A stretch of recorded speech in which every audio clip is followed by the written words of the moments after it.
Hey, Bill Watson here. Hope you're enjoying these podcasted Bible studies that we've arranged to conduct. You know, the Church of God International has always intended to try to utilize as much of the technology that we have and different methods and tactics that it provides to preach the gospel of Jesus Christ. And podcasting is really a very valid and legitimate method in utilizing the technologies that are at our disposal. However, podcasting does have its limitations, as you well know. Unlike webcasting, you can't really interact in real time. So what we've done, we've made arrangements whereby you can ask questions or make comments and send them to us via email. That's right, all you've got to do is go ahead and email us at billw@cgi.org. And hopefully this is going to enhance the educational value of the subject that we're covering as we go through the topics in a more specific way, being directed by your questions and your comments. So let's go ahead now, prepare to go back into the book that we're studying, and we'll look forward to your comments and questions. Just email us. Remember, email us at billw@cgi.org. Okay, what we're going to do here today is try to get into chapter 2. I was mentioning a little bit at the outset, we're going to be introduced now to the first time Daniel is going to introduce us to some prophecy from a dream that King Nebuchadnezzar of Babylon had. I don't know if we're going to get to chapter 2, and that's what I want to give you all a heads up, because there's some prerequisites that I want to kind of lay down as some guidelines so that as we proceed through the book of Daniel, you can use these as references. I don't know if you want to take some notes or what, but it is pretty important that you always view prophecy with these, what I guess you could say, underscoring guidelines. And it'll help you to be able to formulate how to digest the information, because it'll give you some principles to always use as references to help you better understand. And the reason I say that is because so often people in dealing with prophecy take liberties where they shouldn't, end up basically assigning certain labels to certain items in the Bible by taking liberties arbitrarily to do what they believe to be the theology of the issue or to fit their narrative. And we don't want to do that.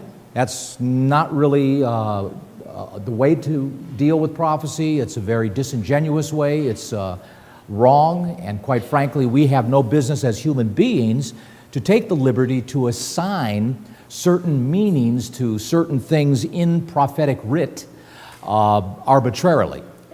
And sadly, too much of that goes on today. I mean, this is why we've got confusion already, as I referenced in the sermon, with respect to this alleged rapture happening on 9/23 of this year of 2017, September 23rd, 2 days after the Feast of Trumpets on the 21st, because somebody gets it in their head that they're going to take opportunity to start assigning certain labels to what Revelation 12 verses 1 and 2 state and lay out, which in fact they use no biblical premise, no biblical prerequisite, no biblical information to lay down justification for using the labels or assigning the meanings they assign to those particular things located there in Revelation verses 1 and 2.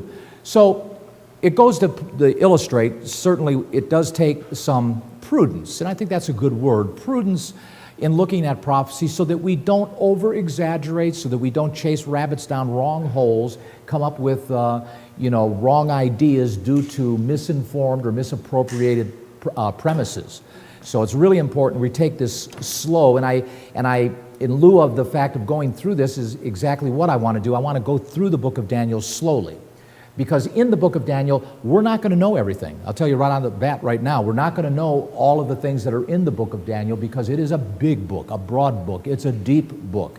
And there are some things, as you will see here as we go through this, that frankly, unless we are in God's timeline at a certain point, because He reserves the sovereign right to reveal what He wants to reveal on a military basis, a need to know. A need to know basis. I mean, that's what it boils down to. And if we don't need to know right now in the 21st century at this particular decade, X, Y, and Z, guess what? X, Y, and Z is not going to be known by this generation. And that's just the facts. And we've got to be mature enough to say, you know what, I don't know. It could be this, it could be that, but even if we say it could be this and it could be that, that'll get you a cup of coffee and a donut, because that's really not a whole lot of substance there in terms of actually having something definitive to sink our teeth into so that we might be able to recognize something that we might see coming at us. So it's important, I think, we take some time to lay down some of these prerequisites. But before we do that, I just want to kind of review a little bit of Daniel chapter 1, where in looking at this chapter, just a few high points to bring back to our attention, and noticing also some of these points that I really didn't take time to emphasize, but I do want to now in reiterating just a few items. In verse 2, for instance, chapter 1, I want you to take note that the Lord gave Jehoiakim, king of Judah, the Lord gave, Jehoiakim, king of Judah, into his hands with part of the vessels of the house of God. In other words, God gave Jehoiakim into the hands of Nebuchadnezzar. Verse 1 is Nebuchadnezzar. He's the object, and he was the one that God conceded Jehoiakim and the nation of Judah into his hands. We saw in the narrative that we referenced in the sermon today that the reason for that was because God was not going to give a pass to Judah. He was dead-eyed determined he was not going to pardon Judah for its transgressions under Manasseh. It was just too horrible. Had to hold him accountable. And God wanted to hold him accountable. But he did allow Josiah to die in peace and not see the destruction that was to come and that was indeed promised to happen. And it did, of course, come under Jehoiakim's rule and commenced, remember, three invasions. They were 605 in 605, and they were also in 590 something, 98, 97, I think we mentioned, and also in 587, 586. Those three particular invasions. The first invasion, Daniel went to Babylon. The second invasion, Ezekiel went, River Kibar. Jeremiah stayed in Jerusalem. In Palestine, you've got three servants of God in three different locations, serving in three different roles, involved and executing three different ministries. Some are interpreting visions and receiving prophecies and dreams. Others are just receiving prophecies and dreams.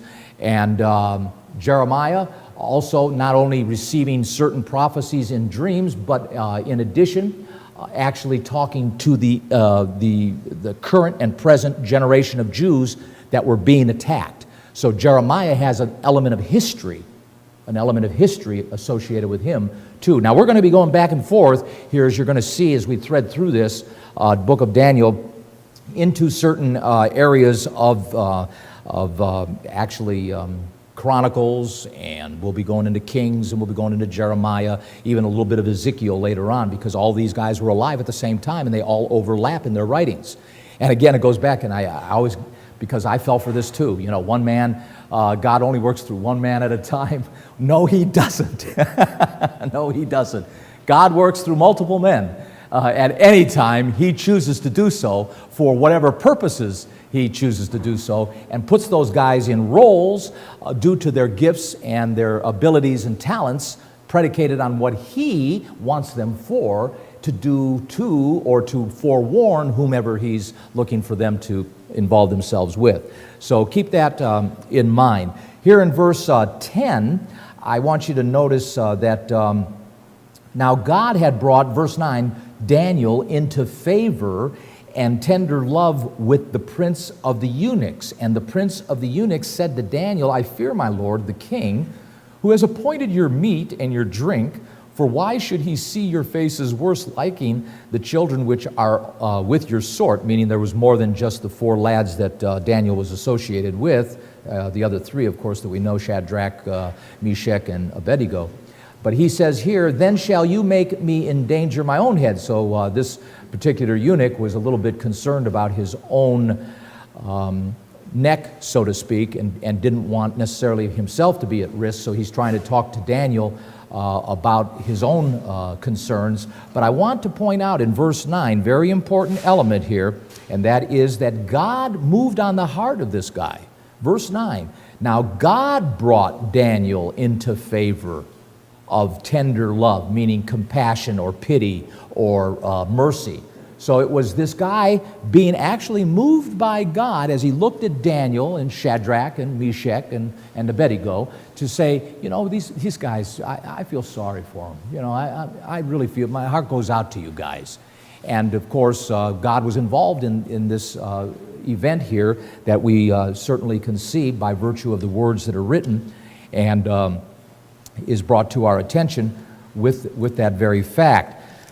Now, in verse 20, we read about all the matters of wisdom and understanding that the king inquired of them. He found them 10 times better than all the magicians and astrologers that were in all his realm.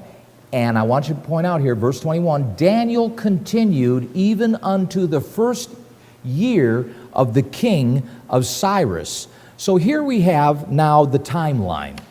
So historically speaking, this is important to grasp and to put this in context so we know where we are contextually in the unfolding of this history. And that is, we're in the 70-year period of captivity that essentially Judah experienced under the hands of the Babylonians.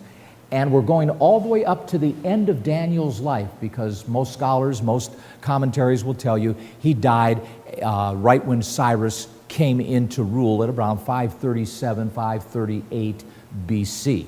And that's when Cyrus came into play and essentially took charge of Babylon and the Medes and the Persians. And then a year later, after that occurred, Cyrus gave his edict, the famous edict of rebuilding the temple, and under Ezra and Nehemiah, the books there that are written, the Jews went back, about 40,000 of them or so, just enough to fill the Cleveland Stadium, by the way. They went back to the Palestine there to rebuild the second temple, of which was now the stage setting for the Messiah, for Jesus' original incarnation to come physically to the earth and die as our Savior. So all of this is kind of working in play, and in chapter 1 we've come to realize that, number one, God was favorable. We understand God was favorable, number one, to the 4 boys, Daniel and his 3 buddies.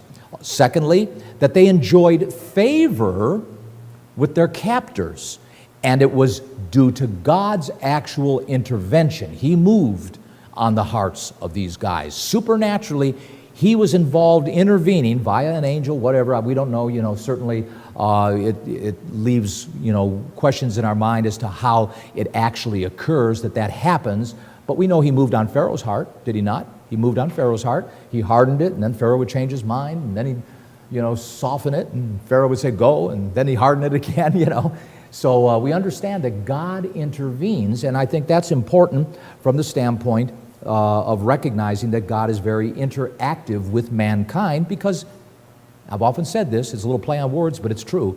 It's His story. It's history. It's His story.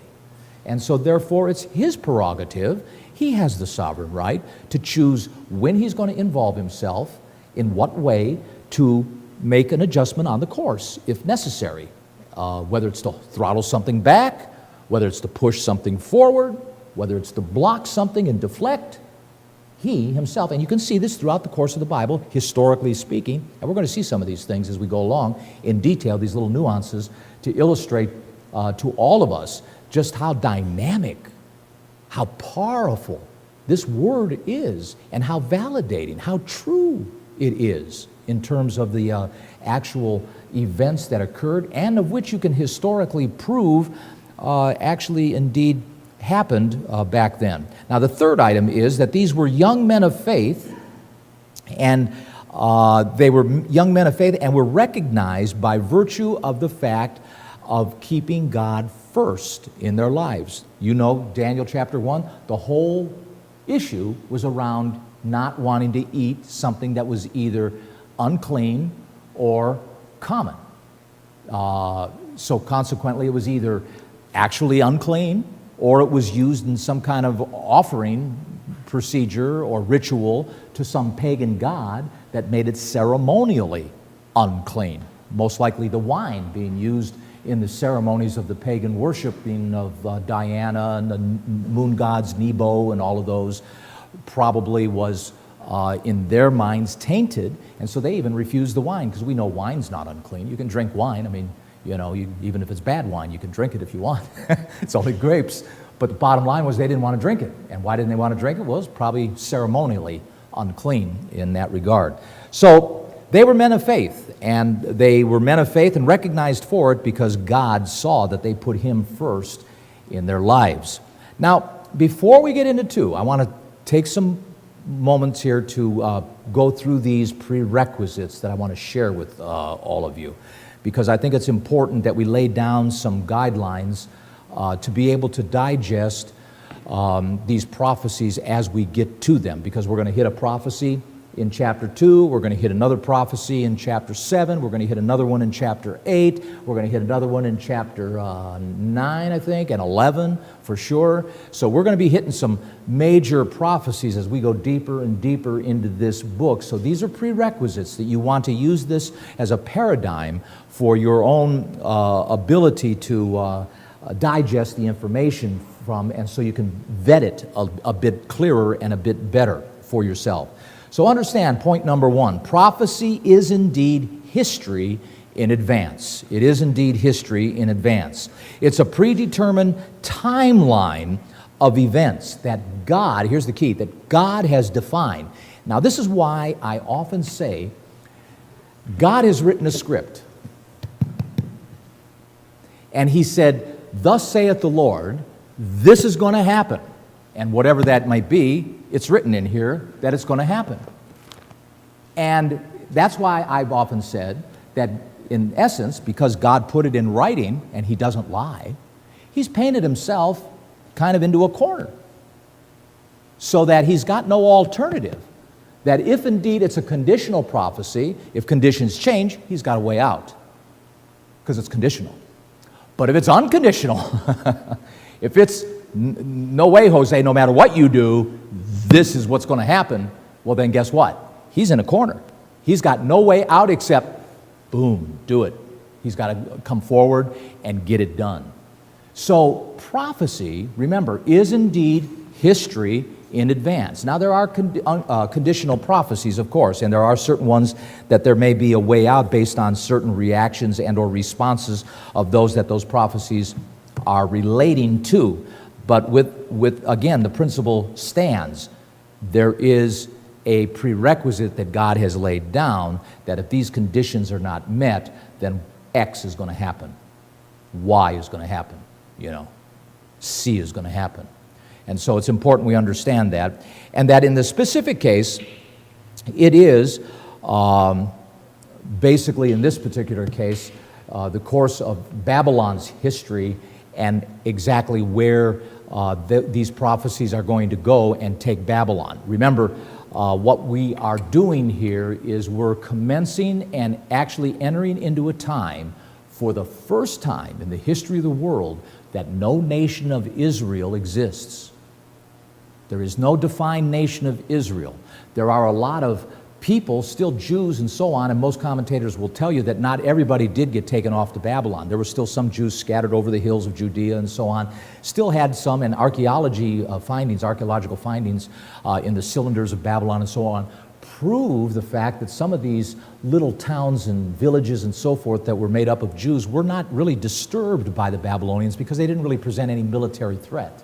They were farmers and field people and just citizens, that had rakes and shovels. What are they going to do to trained military Babylonian soldiers?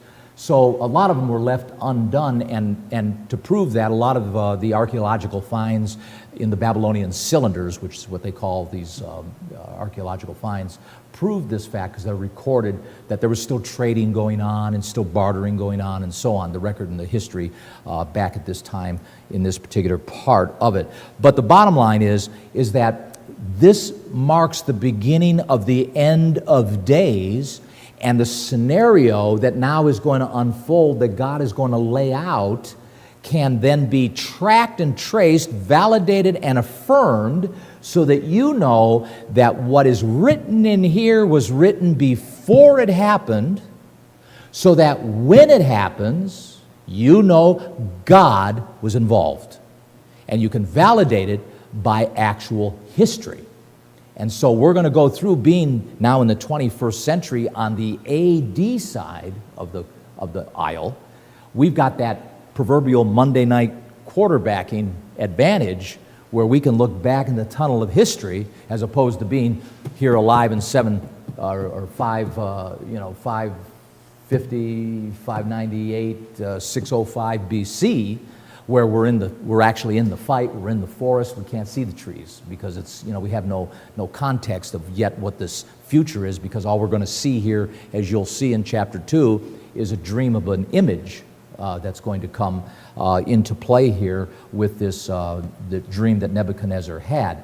But putting that to the side for right now, this is very important then to grasp, and that is that number one, prophecy is indeed history in advance. Now, also, secondly, prophecy can be understood. It can be understood. Maybe not all the details will be understood at this time, because as I've already said, it's God's prerogative to reserve the sovereign right to release information as He sees fit and deems necessary for that generation. And brethren, if it's not useful, and I'm going to show you some scriptures here in a minute, if it's not useful for that generation to know a certain event, the truth about a certain event, guess what? That generation's not going to know it. There are prophecies, we're going to see this in a minute, that Daniel did not understand what he was writing. He was blank. Sicker than a dog. Went through a lot of cogitations, throwing up and all this stuff. He was sick and he didn't understand a word that he wrote. As a matter of fact, he was even told by some of the visitations that he experienced, shut it up. It's not for your time. What? I went through all that, you put me through all that pain. I want to know, Enquirer magazine. But it wasn't meant to know, and so consequently, he didn't get a chance to know. We have a booklet. I wanted to present a little unsolicited advertisement here called Can You Understand Bible Prophecy? I strongly recommend you go ahead and perhaps get it. It's free of charge, no cost at all, again, if you haven't had a chance to get it. And also, let me recommend the Daniel Controversy, an Armor of God program. It's on our website. All you got to do is go to the cgi.org, go across to the drop-downs, Armor of God, hit on Armor of God, you'll drop down, you'll see Armor of God Archives, hit on Armor of God Archives, all of the Armor of Gods will come up. The one you're looking for is dated 5/28/17. 5/28/17. It's called Daniel Controversy by Mike James, 5/28/17. There's another one, second one I'd like you to also have time to take a look at and you might want to watch, and that is titled Can We Understand Prophecy? It's another Armor of God. Can We Understand Prophecy? It's dated 9/11/16. 9/11/16. It's done by me, and you can watch it there. It's archived, 9/11/16. This too will give you some background on this second point with regard to understanding prophecy. Now let me just give you an example here, Daniel chapter 7, and in verse 28. Daniel just went through the four beasts. You, I'm sure, are somewhat familiar with the descriptions of those beasts in verses 3 through about 8.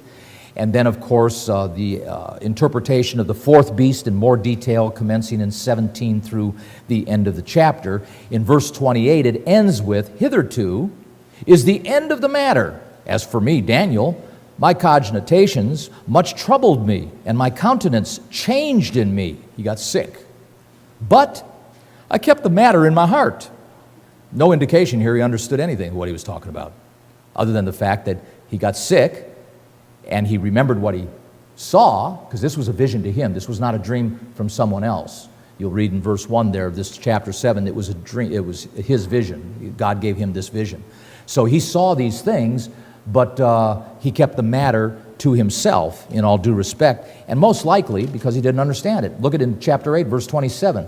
Again, he goes down through these two animals that represent certain empires that we understand to be the Greeks, the Grecian Empire, the Macedonian, and the Medes and the Persians. But be that as it may, we'll get to that later. I just want to focus on verse 27 again, just to illustrate my point here.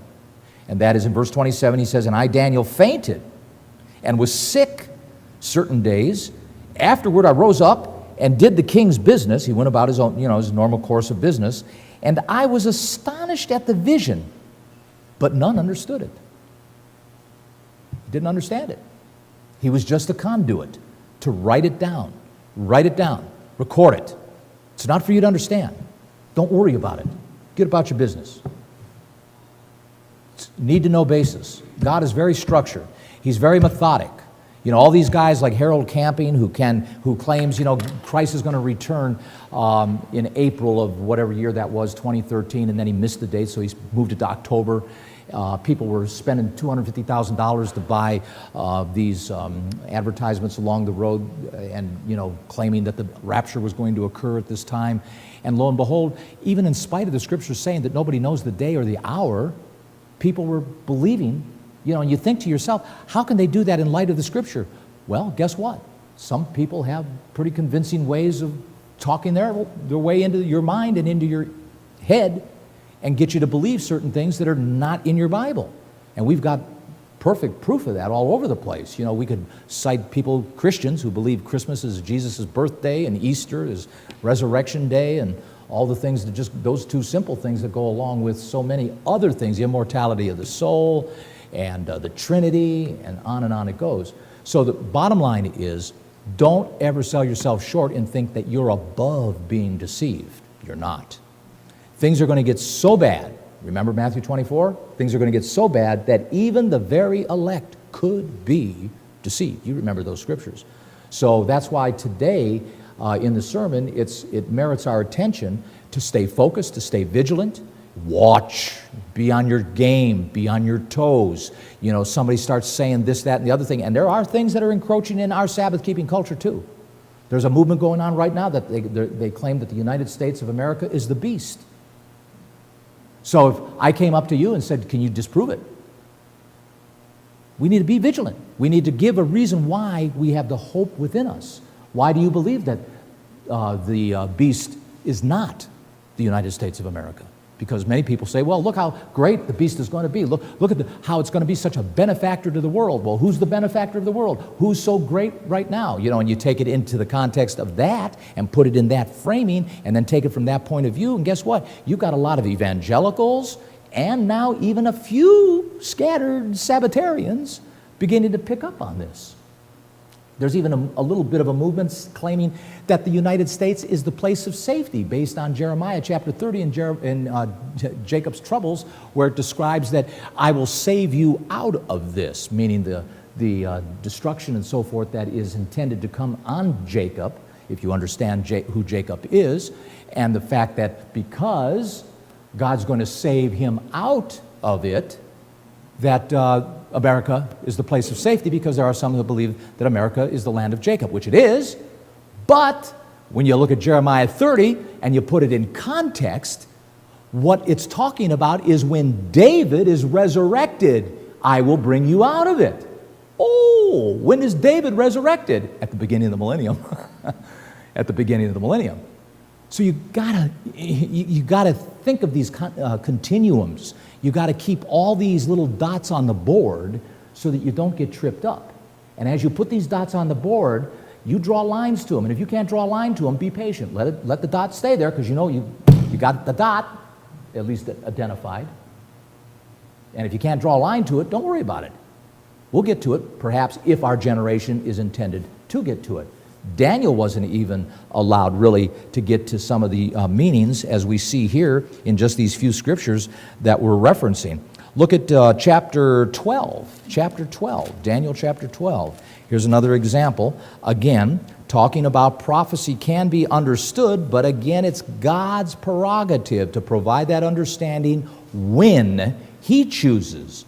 And here in Daniel 12, verse 4, God again is very clear as He gives Daniel some thoughts to consider. Verse 4, but you, O Daniel, shut up the words, seal the book, even to the time of the end. Many shall run to and fro, and knowledge shall be increased. Then I, Daniel, looked, and behold, there stood other two, and one on the side of the bank of the river, and the other on the other side of the bank of the river. And he got distracted with the angels. But the point of here is that Daniel was instructed to shut the book up until the time of the end. So everything again, going through the whole chapter 11 through chapter 12, 1 through about 3, which is the longest, one of the longest, is the longest, you could say, prophecy in the Bible next to the book of Revelation.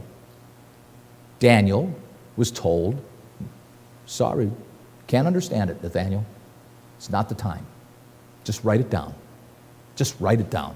Don't worry about it. It's not until the time of the end. Over here, in just drop down to a few more verses here in verse 8. And I heard, but I understood not. That is what these angels were talking about in the scriptures preceding. I heard, but I understood not. Then said I, O my Lord, what shall be the end of these things? And he said, Go your way, Daniel. The words are closed up, sealed, till the time of the end. And of course, verse 13. But go your way till the end be, for you shall rest, meaning you shall die, and stand in your lot at the end of the days. So Daniel was really cut out of a lot of what he wrote. He went to his grave really not knowing what he wrote. He was writing about animals. He knew certain limited information because he recognized, as we will see, certain things with regard to Babylon. But even at that, he was in chapter 7. You'll find when the dream that he gets, the vision he gets, shifts. He's a bit confused. So he just kind of lists like a scribe what he saw. And what I want to illustrate to you in this regard is that it is very important that we then understand that in understanding prophecy, if we're going to understand it and have a perspective of understanding it, the apodolismatic principle needs to be applied. That's number 3. The apodolismatic principle, A-P-O-T-E-L, apodolismatic, A-P-O-T-E-L-E-S-M-A-T-I-C, the apodolismatic principle. Now, what in the world is that? And that's just a big religious word. What it's talking about, the apodolismatic principle, is simply we understood it, or we were essentially told it over the years as duality.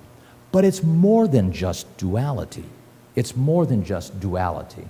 It is also multiplicity of application. Let me read you this definition.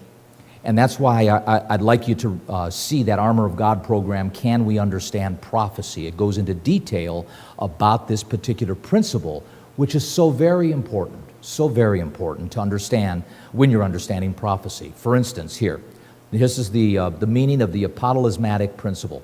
Quote, this principle affirms a prophecy fulfilled or partially fulfilled or unfulfilled at the appointed time may have a latter fulfillment or a reoccurring fulfillment or may have a consummated fulfillment.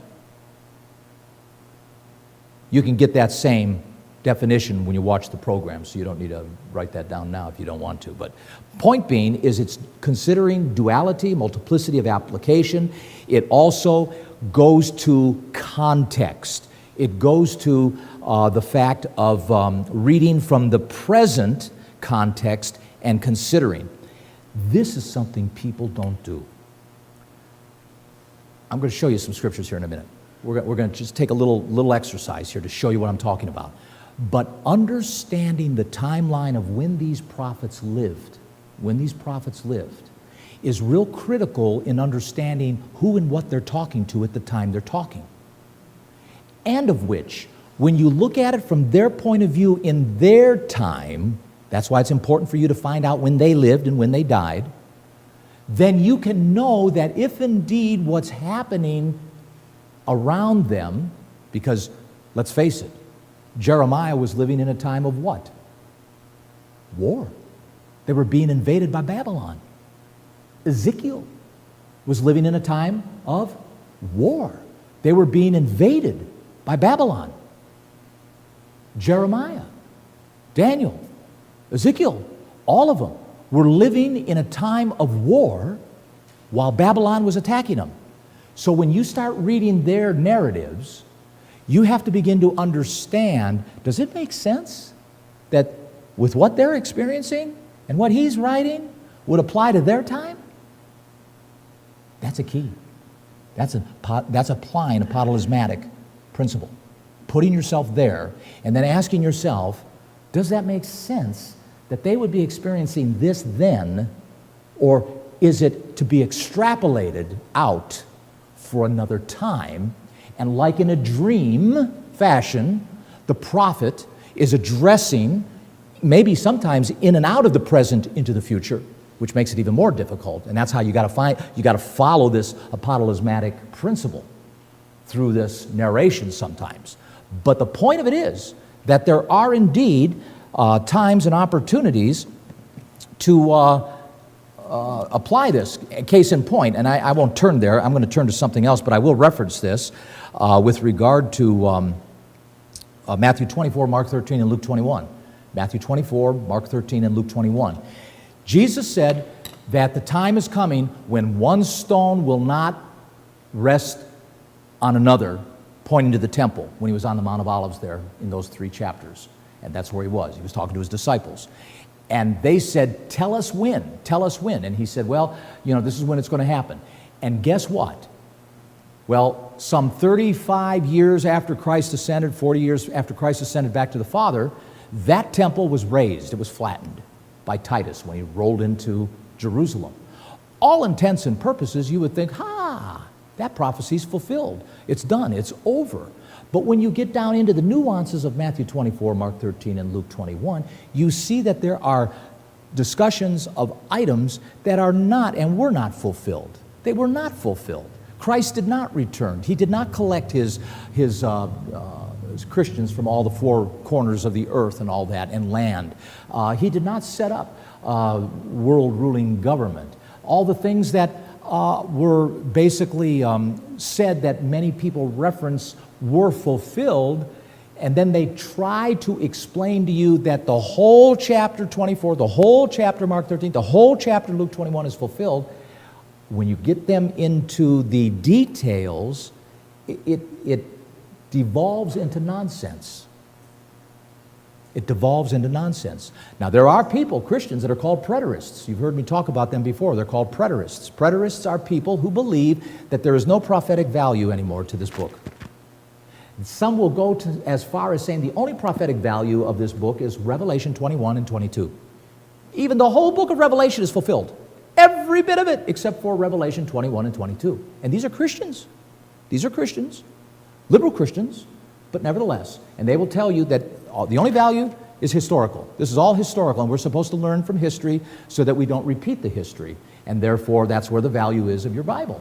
In all due respect, it goes much further than that, obviously, much beyond that particular representation. Look at Daniel 7, for instance. Let's just go to Daniel 7, and here we see Daniel 7 listing these these animals, okay? And these animals are what they are. There's a lion, a bear, a leopard with 4 heads. Okay, we've got that down. We've got that. But this animal turns up in Revelation. Keep your finger in Daniel 7. Go to Revelation 13. This animal represents, we understand, empires. And we'll get to that later. But when Daniel was writing these animals down, he didn't have a clue. He was just writing them down. And then some 600 years later, the Apostle John on the Isle of Patmos, where he was exiled, gets this vision called Revelation, Apocalypse, the revealings, not of the Apostle John, but the revealings of Jesus Christ. That's who they are, the revealings of. And for those of you who are interested in this, and that's why I say it would be very timely for you to watch that Wednesday night Bible study that Adrian's putting on with regard to the book of Revelation, because they play with each other so much at 7:30 Eastern Standard Time. But here you read, lo and behold, look at this, the 10 crowns, the leopard, the bear, the lion, and you have it describing a profile of the beast. So now we've got some insight. Now we've got some scripture that if we put a dot on the board, and like the FBI does or the CIA when they're trying to profile serial killers, I've often used this little analogy because the beast is a serial killer. It's guilty of killing millions of people on planet Earth. It's a serial killer. So if we want to profile this thing, we've got scripture here, evidence. I don't have to make anything up. You don't have to make anything up.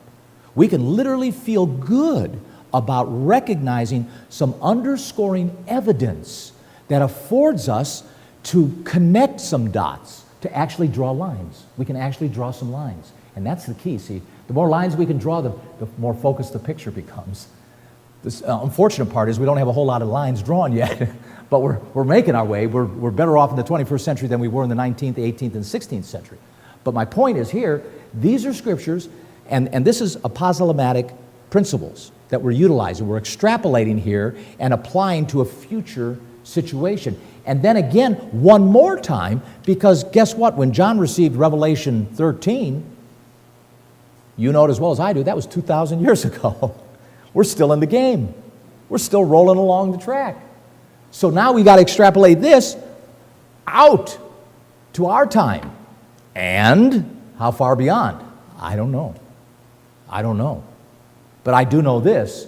There are some dots in here that have me very disturbed from the standpoint of timeline, because they are legitimate dots of consideration in a day and age, pragmatically, that all of us in this room know could literally today, with the weapons of mass destruction that exist on this planet, destroy everything that's alive. That's a major benchmark of achievement that mankind has hit, that allows for and provides a means by which some of this stuff that's described in here now, in our day and age, can be achieved, accomplished, executed. This guy, in North Korea, Kim Jong-un, what's he going to do? He shot a missile here just the other day, again, over the northern sector of Japan. Air raid sirens blew. That missile flew 478 miles in the air. That means it went into outer space, 478 miles in the air. I think, if I recall, the space station's only 250 miles, I think. I don't think it's even 300 miles, the space station. So it went beyond the space station, so that there's no gravity pull. Therefore, that's why those missiles can fly so fast, because there's no drag of gravity. They can, once the ballistic missile is up and it goes above the atmosphere, it is on a move. And whatever it's programmed to, whether it be a city in U.S. or a city in Russia or wherever, it gets there quick. Half hour, 45 minutes, around the world. It's moving because it's in outer space. Point being, we've got that technology. So that's unnerving in many regards, and does indeed present a very plausible consideration in terms of the time and day and age that we're living in. Here's another perfect example of a apostolic principle in play, over here in Isaiah chapter 14. Isaiah chapter 14. Isaiah 14. And in verse 1, we have, verse 4. Let's just drop down to verse 4 for the sake of time. You shall take up this proverb against the king of Babylon. And so now we think we're talking about Babylon. But like in a dream, we shift. And all of a sudden, in verse 12, how are you fallen, O Lucifer in the Latin, or in the Hebrew, Halel, the light giver, the light provider, the demon of all demons, in this particular case. And then we shift to Satan, and then we come back out. And you have a similar situation in Ezekiel chapter 28 with the prince of Tyre being labeled, but then going into this description of Satan Meaning, of course, and certainly implicit of, the fact that maybe Satan was indeed in these kings, that he was there near them, giving them proper, or as far as he's concerned, proper instruction for what he wanted to weave in terms of the narrative he was trying to accomplish and achieve where he was at that time in history of humankind. So this is another form of this principle in action. Now let me show you one simple one here in Micah. I want to show you another application of how this applies. Micah chapter 4. Many of you are familiar with this. This is clearly about the last days. Micah chapter 4. It says, verse 1, but in the last days. So we're in the last days. It says, but in the last days it shall come to pass that the mountain of the house of the Lord shall be established in the tops of the mountains. And we understand that again, and we'll get to this in a moment in regards to point 4 being symbology and poetic descriptions. But here's a perfect example of poetic and symbolic utilization of words, because mountains are nations and so on. We understand that because, again, the Bible interpreting itself, in verse 2 it says, and many nations shall come and say, come and let us go to the mountain of the Lord, the nation of the Lord, and to the house of the God of Jacob. He'll teach us of his ways, and we'll walk in his paths. And essentially we get a description of the millennium. You've probably heard this read, the Feast of Tabernacles, many, many times over the years with respect to describing the millennium. But then notice as we continue on, in verse 6, in that day, what day? These last days. That's what we're talking about. That's the context. In that day, says the Lord, I will assemble her and halt, and I will gather her that is driven out, and her that I have afflicted, and I will make her that halted a remnant, and her that was cast far off strong nations, and the Lord shall reign over them in Mount Zion from henceforth even forever. Still talking then about the millennium in that day, and we're talking about God ruling from Zion. And then he ends here with verse 8, and you, O tower of flock, the stronghold of the daughter of Zion, unto thee shall it come, even the first dominion, the kingdom shall come to the daughter of Jerusalem. So it's going to be a great and grand time during that millennial rule when God finally does subdue all nations, okay? But now watch. Verse 9. Verse 9. Now, stop for a moment. When did Micah live? Who's he talking to? That's important for understanding the narrative that we're about to enter into. Micah was a prophet to the 10 tribes. Micah lived about 100 plus years before Jeremiah. So Micah was alive before Babylon invaded Judah. Micah was alive during the Assyrian invasion into the northern 10 tribes. Now, that's the context. That's the timeline. So we put Micah 120 years before Jeremiah. So this is Daniel, Jeremiah. We're not there. We're talking about Micah up here, 120 years before. So here comes now, let's put us there. Let's put ourselves there. We're reading from that perspective. He says this, now, why do you cry aloud? Is there no king in you? Is your counselor perished? For pangs have taken you as a woman in travail. Yeah, the northern 10 tribes at this time were suffering from the 4th invasion of the Assyrian kings, Sennacherib and so forth. People were being hauled off. The houses were being burned. The women were being raped. The kids were being beheaded. The Assyrian army were like the Nazis of the neighborhood. They were mean, just vicious and brutal people.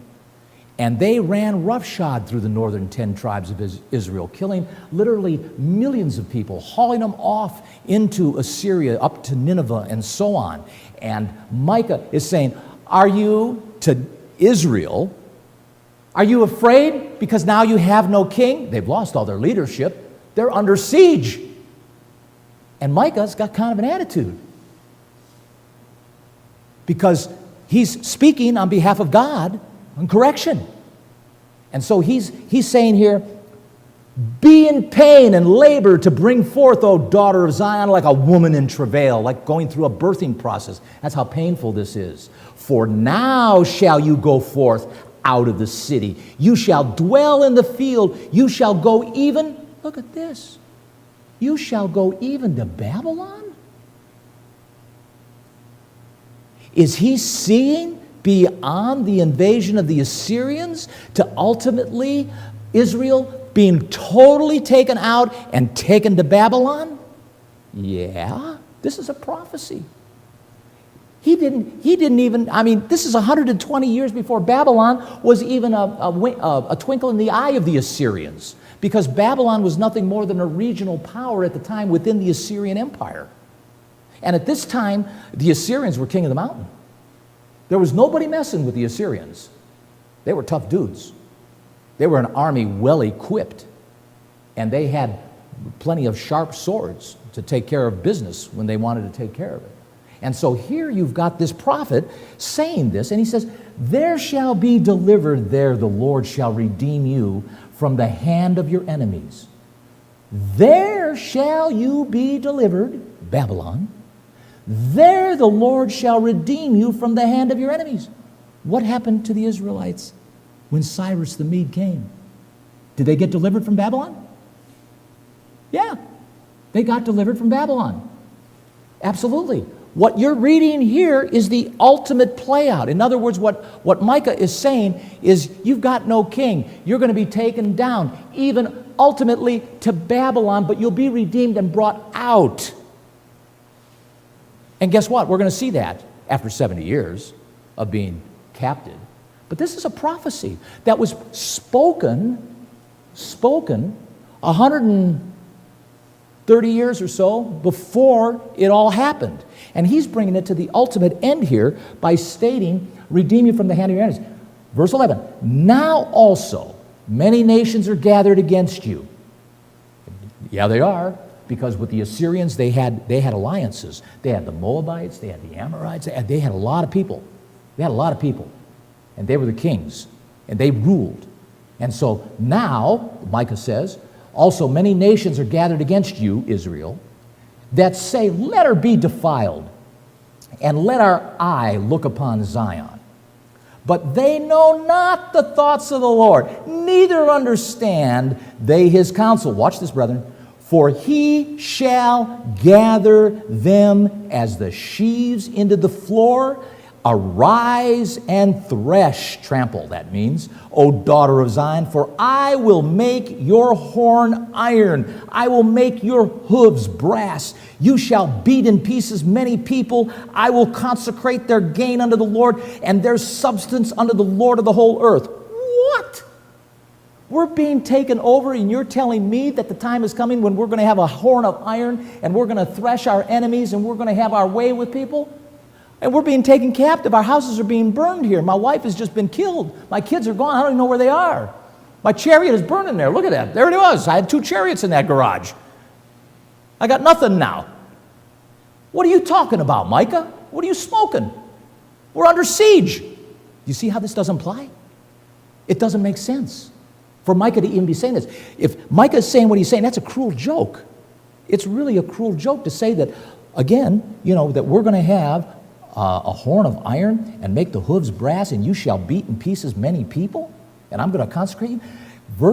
Chapter 5, verse 1, now gather yourself in troops, O daughter of troops. He has laid siege against us. They shall smite the judge of Israel with a rod upon his cheek. Now he shifts to Jesus and talks about the Messiah and about Bethlehem, and talks ultimately how they will win and beat up all of their enemies. He takes this narrative down through, talking about Bethlehem, O you Bethlehem, Ephratah, though you be a little among the thousands, and this is a prophecy of Christ.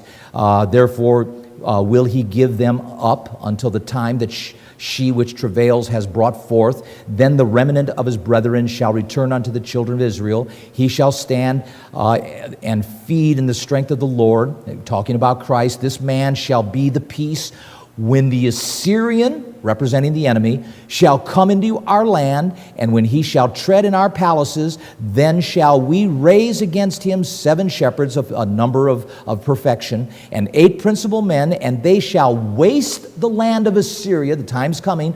Israel will waste the land of Assyria, and the sword of the land of Nimrod, that's Babylon, Nimrod, Babylon. So the Assyrians and Babylon are both ultimately going to be taken care of by God, and in particular, this Messiah that's going to be born in Bethlehem.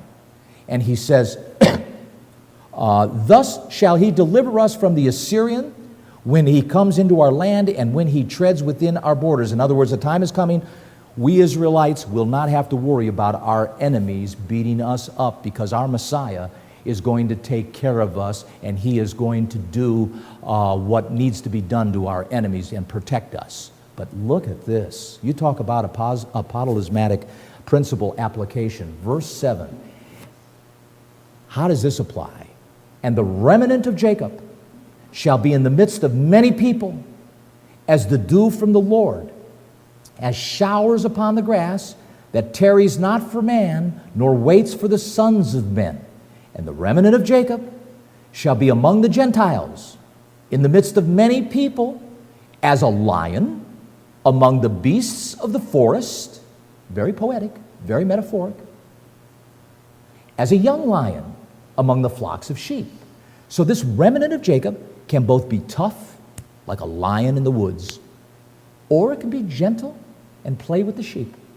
It can be either way, this remnant of Jacob, who's going to be living amongst the beasts of the field. Brethren, this does not apply to Micah. This remnant, the remnant of Israel that Micah's living in during that time was not a remnant, it was a nation. And that nation went down at the hands of the Assyrians. Now, out of that, could a remnant come? Of course. Where's that remnant?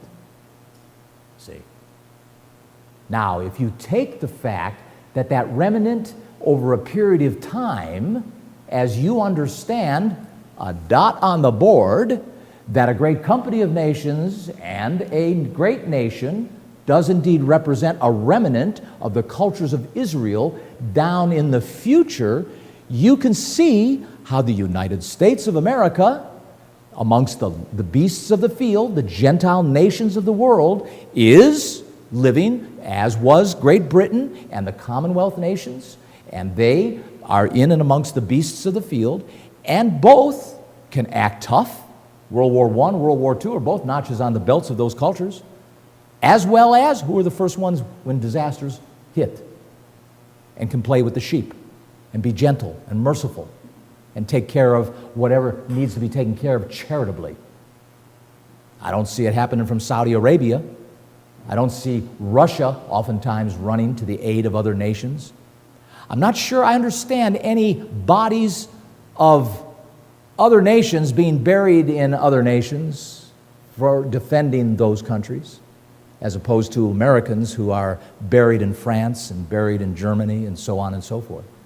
So you begin to see that a remnant of Jacob shall be in the midst of many people, as dew from the Lord, as showers upon the grass, that tarry not for man, nor wait for the sons of men. And the remnant of Jacob shall be among the Gentiles in the midst of many people, as a lion among the beasts of the forest, and as a young lion among the flocks of sheep, who, if he go through both, treads down and tears in pieces, and none can deliver. In other words, if that lion wants to unleash its full power, nobody is going to be able to take care of it. I mean, it's going to have its way with any beast of the field. That's what it's saying. When it gets, that remnant gets to that point, that is a major point. Well, guess what? I wish it would stop right here, but it doesn't. Look at this. Your hand shall be lifted up upon your... Were we not? World War I, World War II? Have we not been basically the balance of power? The United States and Great Britain, the British Commonwealth, these cultures, have they not been the balance of powers over the beasts of the field of the world? Of course they have. If there has been any kind of force that represents anti-globalism and anti-one world order, in other words, populism and nationalism, if there's any one nation and or peoples that represent nationalism and populism, it is indeed the United States of America and Great Britain. Look at Brexit. That's all. What's that all about? It's about nationalism. It's about nations with borders. Globalists, one world order people are all about nations without borders. It takes a village.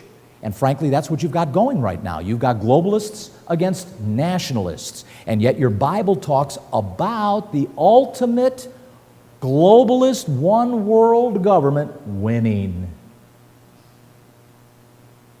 Revelation 17, the end game, what we see described is 10 nations pooling their assets together to give this beast and false prophet power over the world, to become the benefactor described in Revelation 18. As you read the demise of the beast, you'll see how big it was and what a benefactor it was to the world. If you read between the lines, because that's a description of its decline and its demise, but nevertheless, it gives you a good description of how big it got and how big it was. So it's important that you understand that ultimately globalism wins out, and most likely why is because now, verse 10, it shall come to pass in that day, says the Lord, I'm going to cut off your horses out of the midst of you. I will destroy your chariots. I will cut off your cities of your land, throw down all your strongholds, that's your military. I will cut off witchcrafts out of your hand, and you shall have no more soothsayers. Thy graven images also will I cut off, and your standing images out of the midst of you, and you shall no more worship the work of your hands. And I'm going to pluck up your groves out of the midst of you. I'm going to destroy your cities or your statues. I will execute vengeance in anger and fury upon the heathen, such as they have not heard. How could that apply to Micah? If Micah was given a warning and a witness to Israel, guess what? He's a day late and $1 short. They're already under siege. They're already under siege. It doesn't apply to them. It doesn't apply to them. It applies to a remnant of Jacob somewhere down in the future. This was written in 700 BC.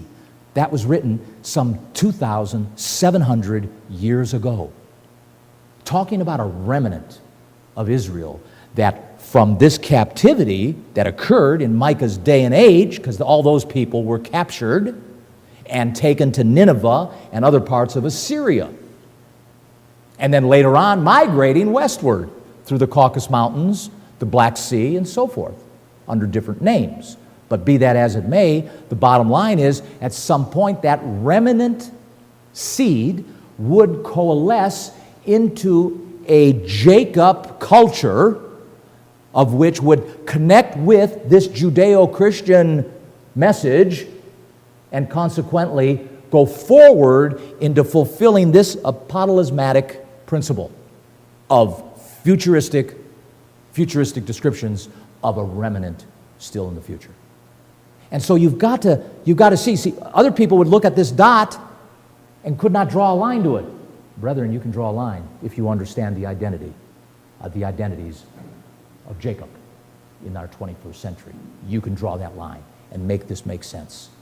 And that's what gives you a key to insight and also an understanding of the vulnerability, volatility, danger, and jeopardy our nation is in right now, knowing full well its relationship to God based on what these words describe God expects and what we're doing out here in real life. And guess what? We're not unlike Judah, and we're not unlike Israel.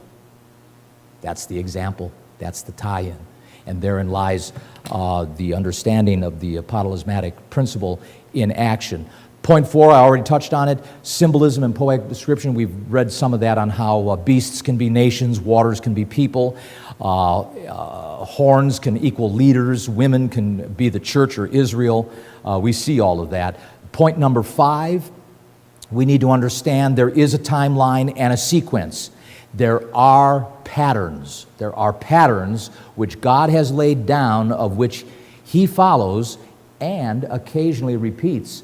So once you now get into a pattern, once you begin to recognize a pattern, then you can begin to see certain repeats. Case in point, king of the north, king of the south. When you understand the king of the north and the king of the south prior to, you know that they came out of Alexander's army, two guys, the Seleucids and the Ptolemies, two of four that actually came out of Alexander the Great after his death. Cassander and another guy that I always forget, those two dropped off, and the only two that were left was the Ptolemies and the Seleucids. The Seleucids represented the northern kingdom, and the Ptolemies represented Egypt, the southern kingdom. And those two morphed into Rome because the Seleucids beat up the Ptolemies, and they became Rome, the fourth beast. We know that. So then when you begin to extrapolate that pattern, you begin to see then an end time repeat that is underscored by, of all things, Revelation 13 that we just touched on. But you begin to see that. And once you begin to understand who the animals are in Daniel 7, which we'll get to, I know we're getting a little ahead of ourselves, but I'm kind of laying some groundwork here so when we hit these things, you'll be somewhat familiar and oriented on it. You'll see that that description and profile then is extrapolated out through the apocalyptic principle to the end time, and to say, aha, that's what we're looking for. But how do we get there? Is it through the European Union?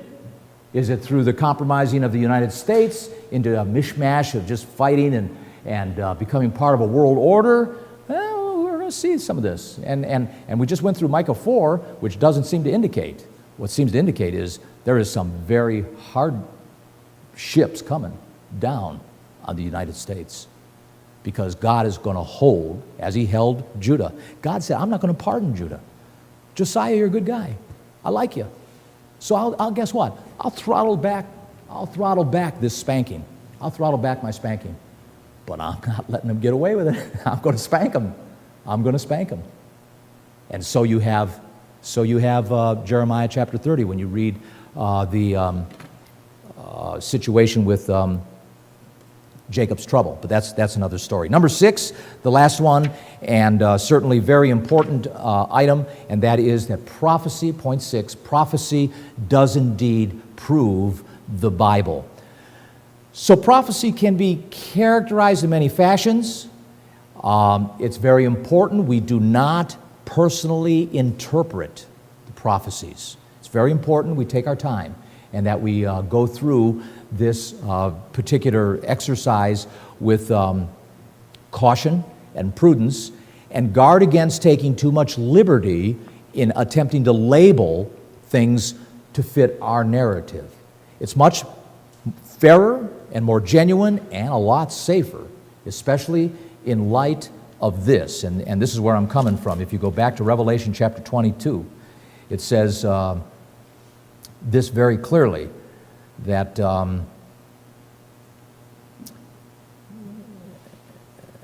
verse 18, for I testify unto every man that hears the words of the prophecy of this book. If any man shall add unto these things, God shall add unto him the plagues that are written in the book. So that's enough statement for me to say, you know what, I'd rather say I don't know. I'd rather say I just don't know that one yet. But I'm looking for it, but I haven't found it yet, and go from there, because God is as serious as a heart attack about this. He doesn't want you taking liberties and taking opportunity to deceive anybody with regard to this information. Understand also that we're talking about large overviews, large watershed key items, turning points that are specific, that frame the direction we're going in. And that's what prophecy is all about. That's what was given to Daniel, a large framing so that we might be able to recognize the timeline context of what we're looking for and what we're going to experience and go through.